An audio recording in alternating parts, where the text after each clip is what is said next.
السلام علیکم ورحمۃ اللہ تعالی وبرکاتہ۔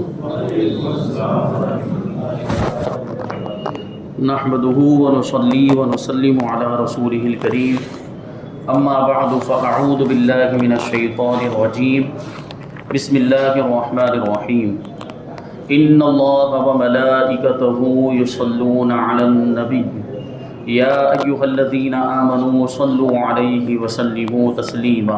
اللہم صل علی سیدنا ومولانا محمد معدن الجود والکرم وآلہ الکرام وابنہ الکریم وبارک وسلم صلاۃ وسلاما علیک یا رسول اللہ صلی اللہ تعالی علیہ وسلم۔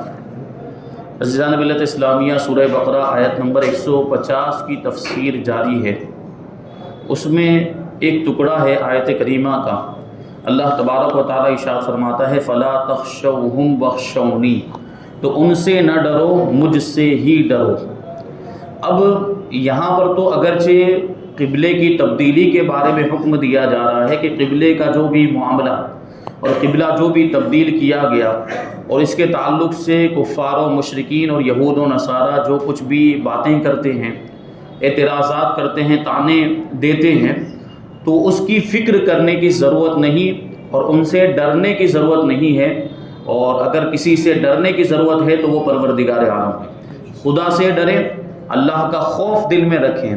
تو یہ اگرچہ ایک مخصوص موقع کے لیے فرمایا گیا، لیکن یہ حکم عام ہے، کیونکہ ایک مسلمان کو تو ہمیشہ اپنے رب سے ڈرنا چاہیے اور اپنے رب کا خوف اپنے دل میں رکھنا چاہیے۔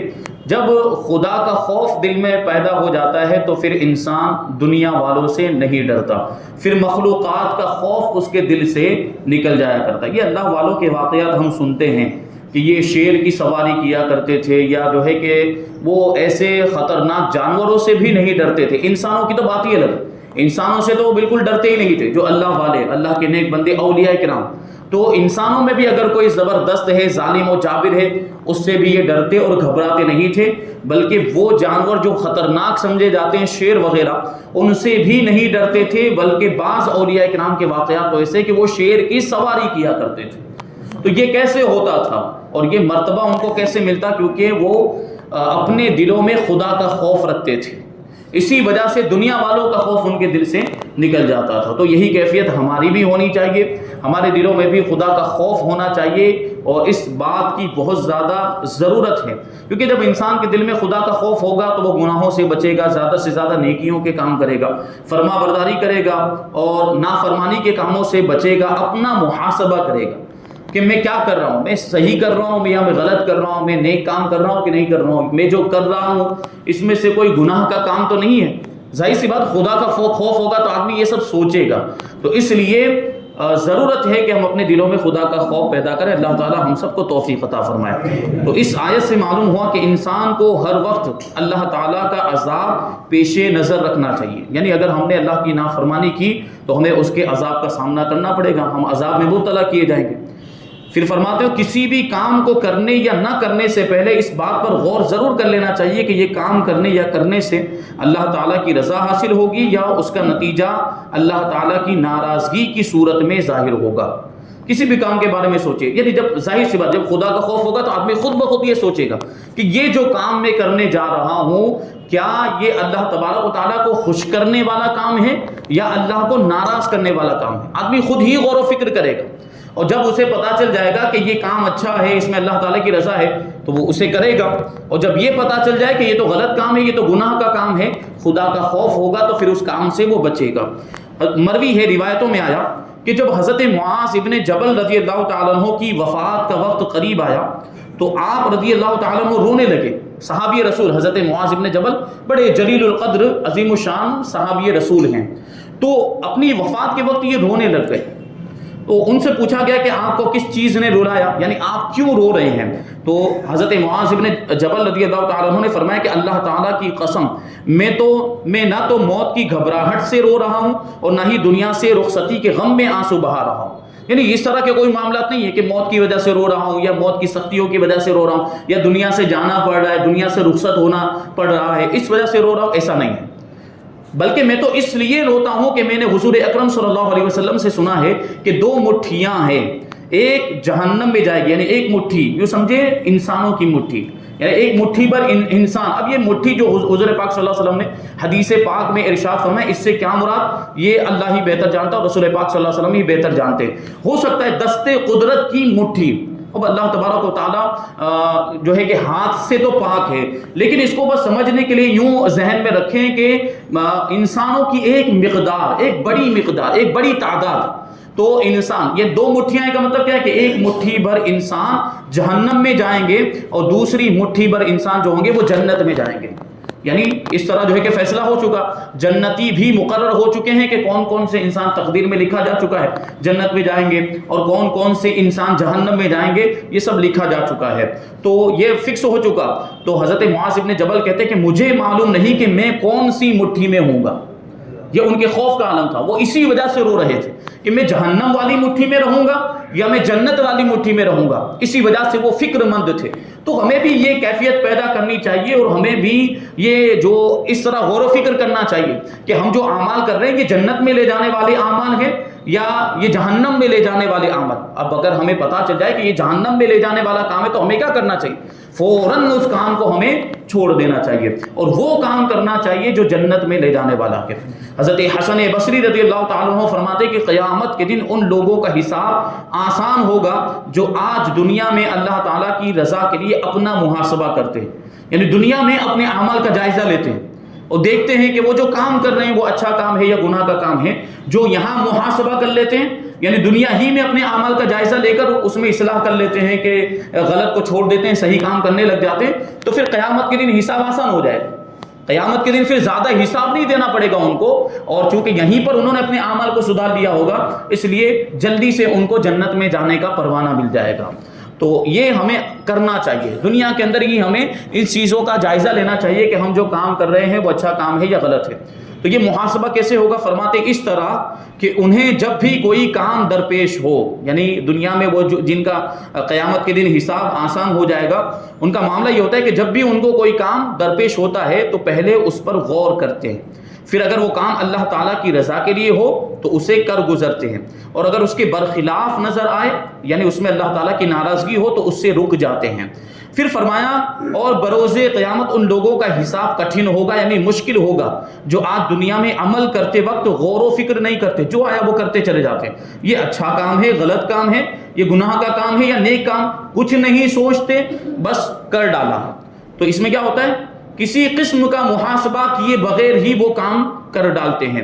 ایسے لوگ دیکھیں گے کہ اللہ تبارک و تعالیٰ ان کا چھوٹے سے چھوٹا عمل اللہ تبارک و تعالیٰ نے شمار کر رکھا ہے قیامت کے دن. پھر آپ رضی اللہ تعالیٰ عنہ یعنی حضرت حسن بصری رضی اللہ تعالیٰ عنہ نے یہ آیت کریمہ تلاوت فرمائی، جو آیت اس طرح ہے، وَيَقُولُونَ يَا وَيْلَتَنَا مَا لِهَذَا الْكِتَابِ لا یغادر صغیرۃ ولا کبیرۃ الا احصاها، سورہ کہف کی یہ آیت کریمہ. اور کہیں گے ہائے ہماری خرابی، اس نامہ اعمال کو کیا ہوا ہے کہ اس نے ہر چھوٹے اور بڑے گناہ کو گھیرا ہوا ہے. کیا مطلب؟ جو بغیر محاسبہ اور بغیر غور و فکر کے کام کرتے ہیں ان کا ایک ایک چھوٹے سے چھوٹا کام بھی لکھا ہوا ہوگا نامہ اعمال کے اندر، چاہے وہ نیک کام کیا ہو یا غلط کام کیا ہو، برا کام کیا، سارے نامہ اعمال کے اندر وہ کام ان کو وہاں پر نظر آئیں گے، دیکھیں گے تو پھر تعجب بھی کریں گے کہ یہ نامہ اعمال کا کیا حال ہے کہ ہر چھوٹے سے چھوٹے کام کو لکھا ہوا ہے. تو ہمیں یہ سب چیزیں ذہن میں رکھنی چاہیے کہ ہم جو بھی کام کر رہے ہیں وہ سب لکھا جا رہا ہے. کرامن کاتبین کا نام سنا ہے؟ فرشتے اللہ تبارک و تعالیٰ نے اسی لیے مقرر فرمایا کہ وہ ہمارے اعمال لکھتے ہیں. ہر گھڑی جو کچھ بھی ہم کر رہے ہیں اس وقت بھی وہ ہمارے نامہ اعمال میں یہ سب درج کرنے ہیں. ابھی الحمدللہ ہم تفسیر کی محفل میں بیٹھے ہوئے ہیں، یہ نیک کام ہے، یقیناً بہت اچھا کام ہے. فرشتے یہ بھی لکھ رہے ہیں کہ اتنے لوگ فلاں وقت فلاں مسجد میں تفسیر کی محفل میں بیٹھے ہوئے تھے، یہ بھی لکھا جا رہا ہے اور انشاءاللہ ہمیں اس کا اچھا اجر ملے گا. تو ہم اچھے کام کریں تاکہ اچھے اعمال ہمارے نامہ اعمال میں لکھے جائیں، کیونکہ فرشتے ظاہر سی بات ہے فرشتوں کو جو حکم ہوا وہی کرتے ہیں. فرشتے تو معصوم مخلوق ہیں، ان سے تو گناہ کا کام ہو ہی نہیں سکتا، وہ تو نافرمانی کر ہی نہیں سکتے. اللہ تبارک و تعالیٰ نے ان کو لکھنے کا حکم دیا تو اب وہ لکھ رہے ہیں. اب کوئی بھی چیز انہیں اس کام سے روک نہیں سکتی، وہ اپنا کام ضرور کریں گے. فرشتوں کے لیے کوئی بھی چیز رکاوٹ نہیں بن سکتی ہے. تو یہ نہ سوچے کہ یہ کام ہمارا لکھا جائے گا اور ہو سکتا ہے یہ کام فرشتے چھوڑ دیں، نہیں. ہاں اللہ کا حکم ہوگا تو ہو سکتا ہے وہ چھوڑ دیں. تو جو نیک لوگ ہوتے ہیں جو خود ہی اپنا محاسبہ کرتے ہیں تو پھر اللہ تبارک و تعالیٰ ان کے گناہوں کو بھی نیکیوں میں تبدیل فرما دیا کرتا ہے. جو توبہ کر لیتے ہیں، میں نے پہلے بھی کہا تھا توبہ کرنے والوں کے تعلق سے اللہ تبارک و تعالیٰ فرشتوں کو حکم دیتا ہے، جو سچی توبہ کرتے ہیں فرشتوں کو حکم دیتا ہے کہ میرے اس بندے نے سچے دل سے توبہ کی ہے، میں نے اس کی توبہ کو قبول کیا، لہٰذا اے فرشتوں اس کے نامہ اعمال میں جو گناہ تھے ان گناہوں کو مٹا دو۔ اور صرف گناہوں کو مٹانے کا حکم نہیں دیتا بلکہ ارشاد فرماتے ہیں ان گناہوں کو مٹانے کے بعد ان گناہوں کی جگہ پر نیکیاں لکھ دو۔ بولو کتنا اللہ تبارک و تعالیٰ کا یہ احسان اور فضل و کرم ہے۔ تو ان ساری چیزوں کو ہمیں ذہن میں رکھنا چاہیے۔ آگے اللہ تبارک و تعالیٰ ارشاد فرماتے ہیں کہ وَلِأُتِمَّ نِعْمَتِي عَلَيْكُمْ، اور تاکہ میں تم پر اپنی نعمت پوری کر دوں۔ اس آیت کا خلاصہ یہ ہے کہ اے مسلمانوں، جس طرح اللہ تعالیٰ نے اپنے حبیب صلی اللہ علیہ وسلم کو تمہارا رسول بنایا جو کہ تمہارے سامنے حق کی طرف ہدایت دینے والی آیتیں تلاوت فرماتے ہیں، یعنی قرآن مجید کی آیتیں پڑھتے ہیں، رشد و ہدایت کے راستے کی طرف رہنمائی کرتے ہیں، اللہ تعالیٰ کی وحدانیت اور اس کی عظیم قدرت پر قطعی دلائل قائم کرتے ہیں، یعنی اللہ تبارک و تعالیٰ ایک ہے، وہی خدا ہے، وہی معبود ہے، وہی عبادت کا مستحق ہے، اس کے سوا کوئی بھی عبادت کے لائق نہیں، کوئی دوسرا خدا نہیں، کوئی دوسرا معبود نہیں۔ نبی پاک صلی اللہ علیہ وسلم نے یہ ہمیں بتایا اور اس پر دلائل بھی حضور پاک صلی اللہ علیہ وسلم نے ہمیں عطا فرمایا۔ تو آگے یہ ہے کہ تمہیں بت پرستی کی نجاست سے پاک کرتے ہیں، رسول پاک صلی اللہ علیہ وسلم شرک سے بچاتے ہیں لوگوں کو، اور تمہیں وہ چیز سکھاتے ہیں جس سے تم اپنے نفسوں کو پہچان سکو اور ان کا تزکیہ کر سکو، یعنی اپنے آپ کو پاک کرو، اپنے نفس کو پاکیزہ کرو۔ اسی طرح مستقل طور پر تمہارے لیے بیت اللہ کو قبلہ بنا دیا تاکہ اللہ تعالیٰ تم پر اپنی نعمت پوری کر دے۔ مطلب کیا ہوا کہ سوچیں، اللہ تبارک و تعالیٰ نے ایک تو قبلہ تبدیل فرما دیا اور خانہ کعبہ کو قبلہ بنا دیا، یہ ایک نعمت ہے، یہ ایک بہت بڑی نعمت ہے کہ خانہ کعبہ کو قبلہ بنائے، وہ بھی ہمیشہ کے لیے۔ یہ اس امت کا امتیازی نشان ہو گیا کہ خانہ کعبہ اس امت کے لیے قبلہ بنایا گیا۔ اسی طریقے سے حضور پاک صلی اللہ علیہ وسلم بھی اللہ تبارک و تعالیٰ کی ایک نعمت، بلکہ سب سے بڑی نعمت۔ تو یہ دونوں نعمتیں ہمیں مل گئی تو پھر تو نعمت مکمل ہو گئی نا۔ اس لیے کہا کہ آج یہ تاکہ ہم تم پر اپنی نعمت کو مکمل کرتے، گویا جیسے مسلمانوں کا نبی جدا گانا تھا ایسے ہی ان کا قبلہ بھی جدا گانا ہو گیا، یعنی ایک امتیازی شان ہو گئی کہ حضور پاک صلی اللہ علیہ وسلم ہمارے نبی ہیں اور پھر ان کے جیسا دوسرا کوئی انسان ہی نہیں، دوسرا نبی ہونا تو الگ بات، دوسرا کوئی انسان ہی نہیں ہے، ایسا نبی ہمیں عطا فرمایا۔ تو ہمارا نبی بھی جدا گانا ہے اور ہمارا قبلہ بھی جدا گانا ہے۔ اللہ تبارک و تعالیٰ آگے ارشاد فرماتا ہے آیت نمبر 151، کما ارسلنا فیکم رسولا منکم یتلو علیکم آیاتنا ویزکیکم ویعلمکم الکتاب والحکمت ویعلمکم ما لم تکونوا تعلمون، جیسا کہ ہم نے تمہارے درمیان تم میں سے ایک رسول بھیجا جو تم پر ہماری آیتیں تلاوت فرماتا ہے اور تمہیں پاک کرتا اور تمہیں کتاب اور پختہ علم سکھاتا ہے۔ کتاب یعنی قرآن مجید، کتاب اللہ، اللہ کی کتاب، اور پختہ علم سے حدیث مراد ہے جو حضور پاک صلی اللہ علیہ وسلم ارشاد فرماتے ہیں، اور تمہیں وہ تعلیم فرماتا ہے جو تمہیں معلوم نہیں تھا، یعنی اس سے پہلے تم نہیں جانتے تھے، حضور پاک صلی اللہ علیہ وسلم نے وہ ساری چیزیں تمہیں بتائی، جیسے خود اللہ کی وحدانیت کے بارے میں مکہ مکرمہ کے لوگ بلکہ ساری دنیا کے لوگ اللہ تبارک و تعالیٰ کی معرفت سے ناواقف تھے، اور اکثر و بیشتر لوگ شرک اور کفر میں مبتلا تھے، کئی خدا لوگوں نے بنا لیے تھے اور بت پرستی کر رہے تھے، مورتیوں کی پوجا کر رہے تھے، یعنی اللہ تبارک و تعالیٰ کو جانتے نہیں تھے کہ خدا وہی ہے، وہی عبادت کا لائق ہے، وہ عبادت کے لائق ہے۔ یہ کس نے بتایا؟ یہ نبی پاک صلی اللہ علیہ وسلم نے بتایا کہ ایک خدا ہی ہے جو عبادت کے لائق ہے، اس کے علاوہ کوئی بھی خدا نہیں ہے۔ تو یہاں پہ جو فرمایا کہ جیسا کہ ہم نے تمہارے درمیان تم میں سے ایک رسول بھیجا، خانہ کعبہ کی تبدیلی اللہ تعالیٰ کی بہت بڑی نعمت تھی۔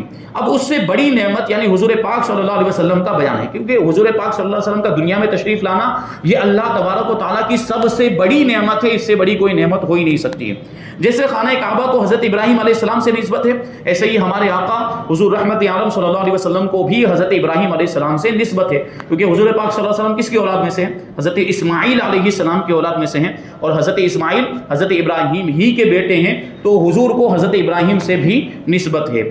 کعبہ حضرت ابراہیم علیہ السلام کی تعمیر ہی کا نتیجہ، کعبے کو کس نے تعمیر کیا تھا؟ حضرت ابراہیم اور حضرت اسماعیل نے مل کر، قرآن مجید میں اس کا ذکر موجود ہے، اور حضور پاک صلی اللہ علیہ وسلم اس تعمیر کے بعد کی دعا کا ثمرہ ہے۔ خانہ کعبہ کو تعمیر کرنے کے بعد حضرت ابراہیم علیہ السلام نے دعا کی تھی کہ پھر اے پروردگار میں نے تیرے گھر کو تعمیر تو کر دیا، اس کی حفاظت کا بھی انتظام فرما دے، یعنی یہاں جو لوگ آباد ہوں گے یہ اس علاقے میں انہی میں سے ایک رسول ایسا بھیج دے جو سب لوگوں کی ہدایت کا فریضہ انجام دے اور قرآن کی آیتیں پڑھ کے سنائیں اور ان کے دلوں کو پاکیزہ کر دے، ان کے نفسوں کو پاکیزہ کر دے۔ تو حضرت ابراہیم علیہ السلام کی یہ دعا قبول ہوئی اور اللہ تبارک و تعالیٰ نے مکہ اور عرب میں حضور پاک صلی اللہ علیہ وسلم کو بھیجا اور پھر خانہ کعبہ ہمیشہ کے لیے محفوظ ہو گیا۔ یاد رہے کہ حضور پرنو صلی اللہ علیہ وسلم اللہ تعالیٰ کی سب سے بڑی نعمت ہیں۔ حضور اقدس صلی اللہ علیہ وسلم کو اللہ تعالیٰ خود اپنا احسان قرار دیتا ہے، جسے فرمایا لقد من اللہ علی المؤمنین اذ بعث فیہم رسولا، کہ بے شک اللہ نے ایمان والوں پر بڑا احسان فرمایا جب ان میں ایک رسول مبعوث فرمایا، یعنی انہی میں سے ایک رسول بھیجا۔ اب سوچیں آپ، اللہ تبارک و تعالیٰ نے اتنی ساری نعمتیں عطا کی، ہمیں آنکھیں عطا کی، احسان نہیں جتایا، ہمیں جو ہے کہ کان سننے کے لیے عطا فرمائے لیکن احسان نہیں جاتا ہے، ہمیں اعضاء دیے جسم کے ہاتھ پاؤں وغیرہ، اتنی ساری نعمتیں جی، ایک ایک نعمت اگر شمار کریں ہزاروں نعمت، بلکہ اتنی نعمتیں ہیں کہ ہم ان کو شمار ہی نہیں کر سکتے۔ اللہ تعالیٰ ارشاد فرماتا ہے کہ وَإِن تَعُدُّوا نِعْمَتَ اللَّهِ لَا تُحْصُوهَا، کہ اگر تم اللہ کی نعمتوں کو شمار کرنا چاہو تو شمار ہی نہیں کر سکتے، اتنی زیادہ نعمتیں۔ تو یہ سب نعمتیں عطا فرمائی لیکن احسان نہیں جاتا ہے کہ یہ نعمت دی، یہ نعمت دی، میں نے احسان کیا۔ لیکن جب حضور پاک صلی اللہ علیہ وسلم کو دنیا میں بھیجا تو احسان جتایا کہ اللہ تبارک و تعالیٰ نے ایمان والوں پر احسان کیا کہ انہی میں سے ایک رسول بھیجا، ایک عظیم الشان رسول بھیجا۔ اب اس سے ہم اندازہ لگا سکتے ہیں کہ حضور پاک صلی اللہ علیہ وسلم کی ذات یہ اللہ تبارک و تعالیٰ کی کتنی بڑی نعمت ہے۔ اور وہ رسول بھی کیسے ہیں؟ قرآن، علم قرآن یعنی قرآن کے جتنے بھی علوم ہیں، قرآن کی معرفت، فہم قرآن یعنی قرآن کی سمجھ، اسرار قرآن، حکمت یعنی قرآن کے اندر جو راز کی باتیں ہیں، قرآن کی گہرائیاں اور حکمت کی باتیں، طہارت نفس یعنی نفس کی پاکیزگی، نفس کو صاف کرنا، پاکیزہ کرنا، تزکیہ قلب کو یعنی دل کو صاف کرنا، اصلاح ظاہر و باطن یعنی ظاہر و باطن کی اصلاح کرنا اور اس کو سدھارنا، اور دنیا اور آخرت کی ساری بھلائیاں یہ دینے والے ہیں رسول پاک صلی اللہ علیہ وسلم۔ اسی تطہیر و تزکیہ یعنی اسی پاکیزگی کو ایک اور جگہ اللہ تعالیٰ یوں بیان فرماتا ہے، خذ من اموالہم صدقۃ تطہرہم وتزکیہم بہا، کہ اے حبیب تم ان کے مال سے زکوٰۃ وصول کرو، یعنی ایمان والوں مسلمانوں کے مالوں سے زکوٰۃ وصول کرو جس سے تم انہیں ستھرا اور پاکیزہ کر دو۔ یعنی یہ صدقات و خیرات یہ ایسی چیزیں ہیں، زکوٰۃ وغیرہ ادا کرنا، کہ جن کی وجہ سے ہمارا مال بھی پاکیزہ ہو جاتا ہے اور ہمارے نفس بھی پاکیزہ ہو جاتے ہیں۔ آگے اللہ تبارک و تعالیٰ ارشاد فرماتا ہے کہ وَيُعَلِّمُكُم مَّا لَمْ تَكُونُوا تَعْلَمُونَ، اور اس لیے بھیجا تاکہ وہ تمہیں وہ تعلیم فرمائے جو تمہیں نہیں معلوم تھا، جو تم جانتے نہیں تھے۔ قرآن اور احکام الہیہ، اللہ تبارک و تعالیٰ کے احکام، شریعت کے مسائل جو ہم نہیں جانتے تھے وہ ہمیں کس نے بتایا؟ حضور پاک صلی اللہ علیہ وسلم نے ہمیں بتائے، وہی ہمیں سکھاتے ہیں۔ یہ ساری چیزیں حضور پاک صلی اللہ علیہ وسلم نے دنیا میں تشریف لانے کے بعد ہمیں یہ سکھائی۔ ابھی اس کے تعلق سے اور کچھ باتیں باقی ہیں، انشاءاللہ تبارک و تعالیٰ ان ساری چیزوں کو آگے شامل کیا جائے گا کہ حضور پاک صلی اللہ علیہ وسلم کو اللہ تبارک و تعالیٰ نے کیسا علم عطا فرمایا تھا، سارے علوم کے جامع، اور ساری دنیا کو بلکہ کہہ لیجئے جو کچھ بھی علم ملا ہے اور جو کچھ بھی معرفت ملی ہے وہ حضور پاک صلی اللہ علیہ وسلم کے صدقے میں ملی ہے۔ تو اب سوچیں حضور پاک صلی اللہ علیہ وسلم کا علم کیسا ہوگا۔ حضور پاک صلی اللہ علیہ وسلم کو اللہ تبارک و تعالیٰ نے معلم کائنات بنا کر بھیجا، پوری دنیا کو سکھانے والا۔ پوری دنیا جو نہیں جانتی تھی وہ کس نے سکھایا؟ حضور پاک صلی اللہ علیہ وسلم نے۔